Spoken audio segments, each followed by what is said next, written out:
Class परेशान छे। Hello friends, सत्य में जाते हैं।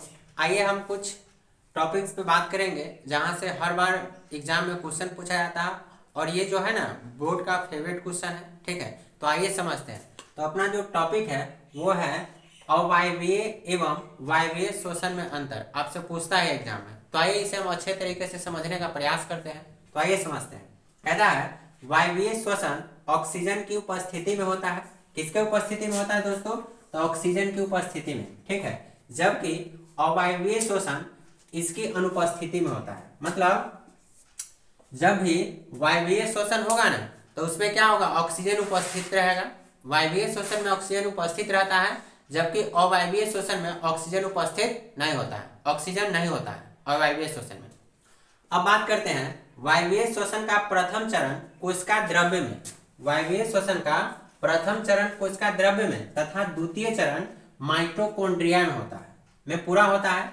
जबकि अवायवीय श्वसन की पूरी क्रिया कहाँ पे होती है? कोशिका द्रव्य में। कहने का मतलब हुआ वायवीय श्वसन जो होता है उसका प्रथम चरण कहाँ होता है? तो कोशिका द्रव्य में। प्रथम चरण कोशिका द्रव्य में, जबकि दूसरा चरण जो होता है वो माइटोकॉन्ड्रिया में होता है। जबकि अवायवीय श्वसन का जो पूरी क्रिया होती है, मतलब पूरा काम जो होता है, वो पूरा काम जो करता है वो कहाँ पे होता है? कोशिका द्रव्य में होता है। कहाँ पे होता है दोस्तों? कोशिका द्रव्य में होता है। अब बात करते हैं तीसरा नंबर पॉइंट पे। कहता है वायवीय श्वसन में ग्लूकोज का पूर्ण ऑक्सीकरण होता है। किसका? ग्लूकोज का पूर्ण ऑक्सीकरण होता है तथा कार्बन डाइऑक्साइड एवं जल का निर्माण होता है। किसका? कार्बन डाइऑक्साइड तथा जल का निर्माण होता है। जबकि अवायवीय श्वसन में ग्लूकोज का आंशिक ऑक्सीकरण। किसका? ग्लूकोज का आंशिक ऑक्सीकरण होता है। ठीक है, एवं पाइरुवेट, इथेनॉल या लैक्टिक अम्ल का निर्माण होता है। ठीक है, यहाँ बात समझने वाली है। क्या समझने वाली है? तो वायवीय श्वसन में ग्लूकोज जो होता है उसका क्या होता है? पूर्ण ऑक्सीकरण हो जाता है। ग्लूकोज का पूर्ण ऑक्सीकरण होता है और ऑक्सीकरण होने के पश्चात क्या क्या बनता है? तो कार्बन डाइऑक्साइड एवं जल का निर्माण होता है। एक बार फिर से, वायवीय श्वसन में क्या होता है? ग्लूकोज का पूर्ण ऑक्सीकरण हो जाता है। ऑक्सीकरण होने के बाद क्या क्या बनता है? तो कार्बन डाइऑक्साइड तथा जल का निर्माण होता है। जबकि अवायवीय श्वसन में क्या होता है? ग्लूकोज जो होता है वो किसका? आंशिक ऑक्सीकरण होता है। मतलब थोड़ा सा उसका ऑक्सीकरण हो पाता है, जिससे क्या क्या बनता है? तो बनता है पाइरुवेट, इथेनॉल और लैक्टिक अम्ल बनता है। पाइरुवेट, इथेनॉल और लैक्टिक अम्ल। पाइरुवेट, इथेनॉल और लैक्टिक अम्ल का निर्माण होता है। ये समझ लिए। अब बात करते हैं वायवीय श्वसन में अवायवीय श्वसन की तुलना में बहुत ज्यादा ऊर्जा मुक्त होती है। ठीक है, मतलब यह हुआ वायवीय श्वसन जो होता है तो उसमें अवायवीय श्वसन की तुलना में बहुत ज्यादा ऊर्जा मुक्त होती है। क्या होती है? बहुत ज्यादा ऊर्जा बनती है या मुक्त होती, निकलती है। ठीक है, अब बात करते हैं जनन। जनन कहने का मतलब होता है रिप्रोडक्शन। रिप्रोडक्शन कहने का मतलब क्या होता है?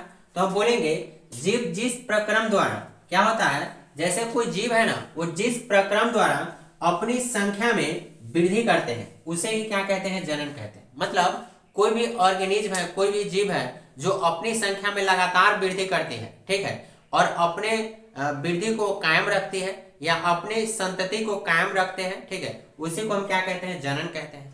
ठीक है, अब बात करते हैं जनन जो होते हैं वो मुख्य रूप से दो प्रकार के होते हैं। जनन कितने प्रकार के होते हैं दोस्तों? तो जनन मुख्य रूप से दो प्रकार के होते हैं। कितने प्रकार के होते हैं? दो प्रकार के। पहले बात करते हैं अलैंगिक जनन के बारे में, फिर लैंगिक जनन के बारे में। तो ये कुछ क्वेश्चन थे जो आपको हम अच्छे तरीके से बताने का प्रयास किए हैं। उम्मीद करते हैं आपको समझ में आए होंगे। ठीक है, आ रहे हैं समझ में तो वीडियो को लाइक करें और चैनल को अभी तक सब्सक्राइब नहीं किया है तो सब्सक्राइब भी कर लें, क्योंकि ऐसे ही बोर्ड का जो फेवरेट क्वेश्चन है आपको हम लगातार देते रहेंगे। चलिए, थैंक यू।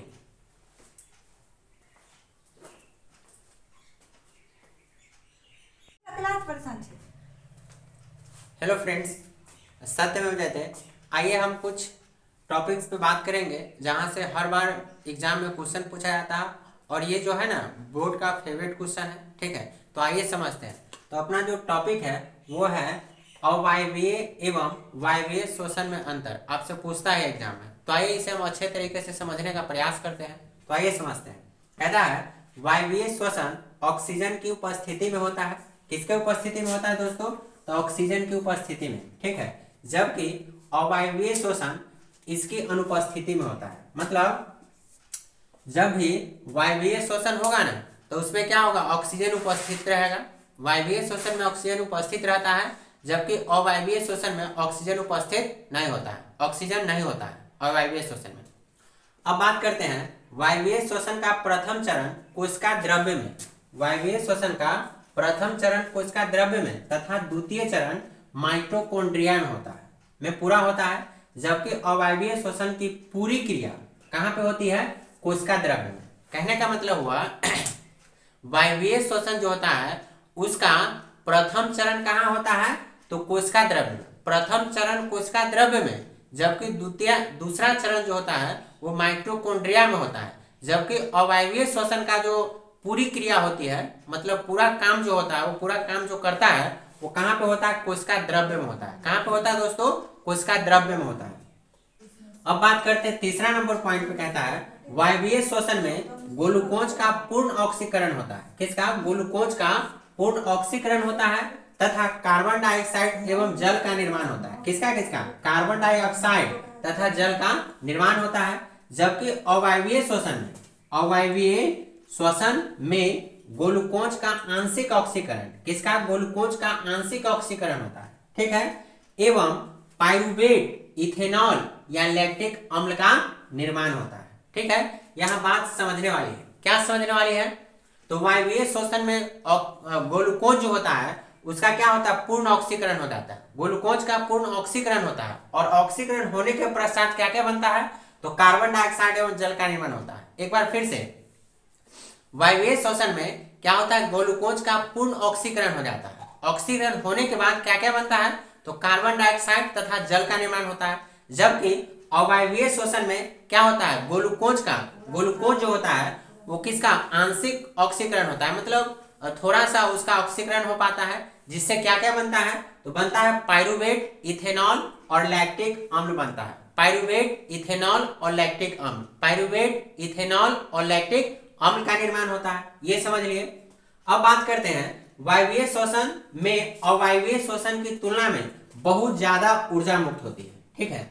मतलब यह हुआ वायवीय शोषण जो होता है तो उसमें अवायवीय शोषण की तुलना में बहुत ज्यादा ऊर्जा मुक्त होती है। क्या होती है? बहुत ज्यादा ऊर्जा बनती है या मुक्त होती, निकलती है, ठीक है। अब बात करते हैं जनन। जनन कहने का मतलब होता है रिप्रोडक्शन। रिप्रोडक्शन कहने का मतलब क्या होता है? तो हम बोलेंगे जीव जिस प्रक्रम द्वारा, क्या होता है? जैसे कोई जीव है ना, वो जिस प्रक्रम द्वारा अपनी संख्या में वृद्धि करते हैं उसे ही क्या कहते हैं? जनन कहते हैं। मतलब कोई भी ऑर्गेनिज्म है, कोई भी जीव है जो अपनी संख्या में लगातार वृद्धि करती है, ठीक है, और अपने वृद्धि को कायम रखती है या अपनी संतति को कायम रखते हैं, ठीक है, उसी को हम क्या कहते हैं? जनन कहते हैं, ठीक है। अब बात करते हैं जनन जो होते हैं वो मुख्य रूप से दो प्रकार के होते हैं। जनन कितने प्रकार के होते हैं दोस्तों? तो जनन मुख्य रूप से दो प्रकार के होते हैं। कितने प्रकार के होते हैं? दो प्रकार के। पहले बात करते हैं अलैंगिक जनन के बारे में, फिर लैंगिक जनन के बारे में।